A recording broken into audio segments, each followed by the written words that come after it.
백내장은 사람의 눈에 카메라의 렌즈와 같은 수정체가 있습니다. 수정체는 카메라 렌즈처럼 이렇게 투명한 조직인데 연령성 변화나 아니면 기타 다른 조건에 의해서 그 투명성이 점차 떨어지면서 혼탁해지는 질환을 얘기합니다.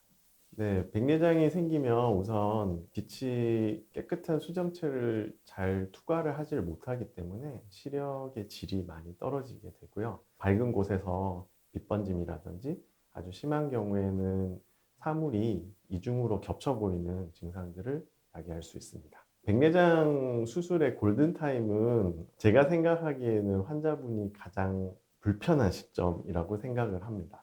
그러니까 백내장이 안과 의사가 보기에 아주 심한 경우에도 환자분들이 잘 못 느끼는 경우가 많습니다. 아주 백내장이 천천히 진행되기 때문에 그런 현상이 생기는데요. 그러다가 이제 아주 심한 시점을 넘어가게 되면은 환자분이 그걸 시각적으로 불편함을 많이 느끼게 됩니다.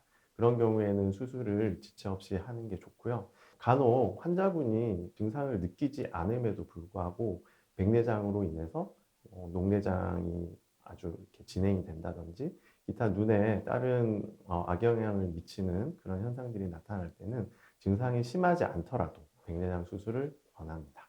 네, 백내장 수술은 우선 각막을 절개를 해서 눈 안쪽에 그 수정체 앞에 점막을 연 후 수술 기구를 통해서 백내장이 생긴 수정체를 초음파를 이용해서 아주 잘게 부순 다음 그 잘게 부순 백내장 조각들을 흡입한 후에 인공 수정체를 교체해서 넣고 나서 수술이 마무리됩니다.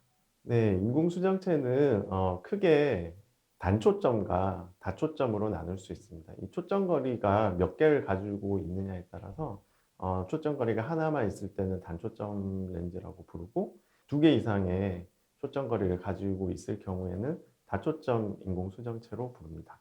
단초점 렌즈 같은 경우는 대개는 원거리를 이제 주로 맞추게 되고요. 근거리 부분은 백내장 수술을 하더라도 돋보기를 사용해야 됩니다.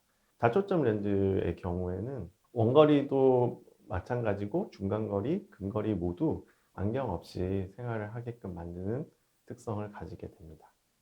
적절한 시기에 백내장 수술을 하는 게 가장 중요하고요. 그리고 인공 수정체 요즘 관심들이 많으신데 단초점 렌즈를 쓸지 다초점 렌즈를 쓸지를 결정해야 합니다. 무조건 단초점 렌즈가 안 좋고 다초점 렌즈가 좋거나 하진 않고요.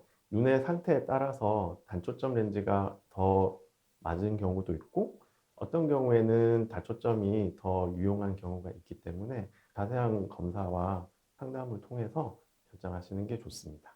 네, 최근 삶의 질이 이제 중요한 시대가 되다 보니까 이제 노안 백내장이라고 해서 백내장 수술을 하면 돋보기도 안 써도 되고 먼 거리도 안경 없이도 생활하게 된다는 그런 얘기들 때문에 백내장에 대한 관심이 아주 높아졌습니다.